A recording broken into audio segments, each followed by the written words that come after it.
Okay, guys, today we're going to talk about why China needs to buy a lot of physical gold around the world so that it can keep the RMB Yuan US dollar exchange rate within a very tight range. Okay, so we're going to start by introducing all the actors in this video. We're going to go from the left to the right. So on your leftmost, you have Michael Corleone, the Godfather, who represents COMEX, which is the gold exchange in the US. Next, you have Tyrone Lannister, who represents the LBMA, which is the gold exchange in London. Next, you have Rocket the Raccoon, and he represents all the miners and refiners of gold around the world. And then we have a very happy Bruce Lee sitting there wearing his favorite sunglasses, and he represents the Chinese banks and the China gold buying proxies around the world.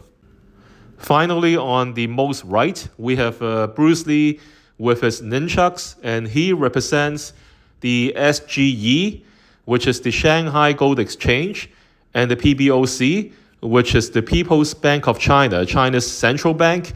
He represents these two entities in China who are buying physical gold with the local Chinese RMB Yuan currency.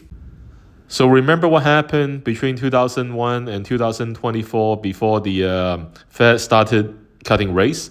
Well, the Fed engaged in the fastest rate hiking cycle in history.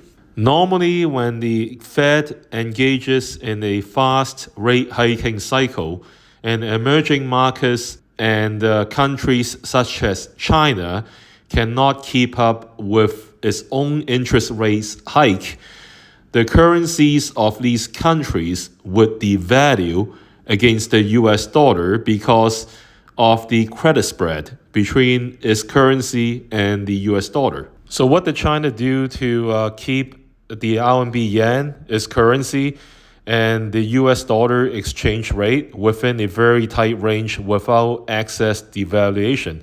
Well, it started buying physical gold internationally. That's how it solved that problem. So luckily for China, it has its own gold exchange, which is the SGE. It allowed China to price set its own gold trade domestically in RMB Yuan. So you might ask, well, then how did China influence the Western gold price? So what's happening is, for most of the time, China has a higher domestic physical gold price than what the LBMA and the COMEX have.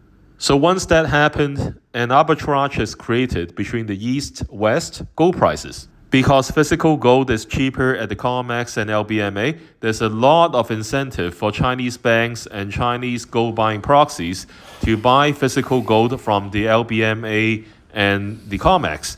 So what they did was they stood for physical gold delivery.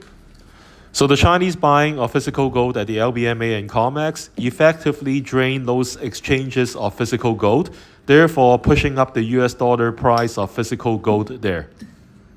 A few moments later. So Chinese proxies and Chinese banks didn't only buy physical gold at LBMA and COMEX, it also bought directly at the gold miners and the refiners internationally. It used both US dollars and RMB to buy that gold.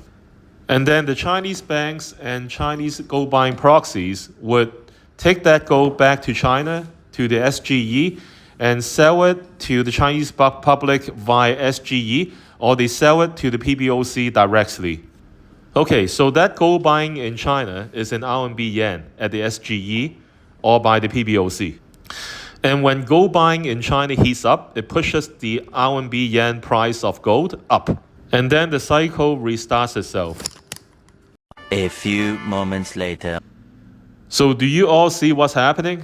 The US dollar price of physical gold and the Chinese RMB Yuan price of physical gold are going up together in sync.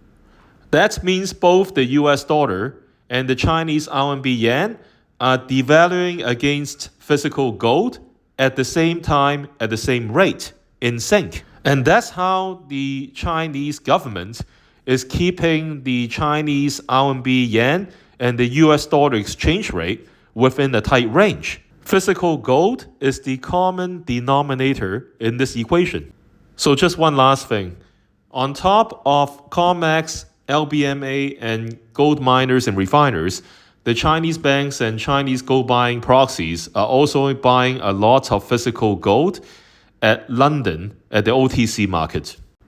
And one final thing, the Chinese government has plans to issue around 600 billion US dollars equivalent of Chinese sovereign bonds in RMB Yuan. And the Chinese government has recently set up a reverse repo facility to allow it to conduct its own QE program to buy a lot of its own sovereign bonds. If that happens, China has to buy even more physical gold to keep the Chinese RMB Yuan US dollar exchange rate stable within a tight range. So thank you for listening. I hope you enjoyed it, and I hope you learned something today. Thank you.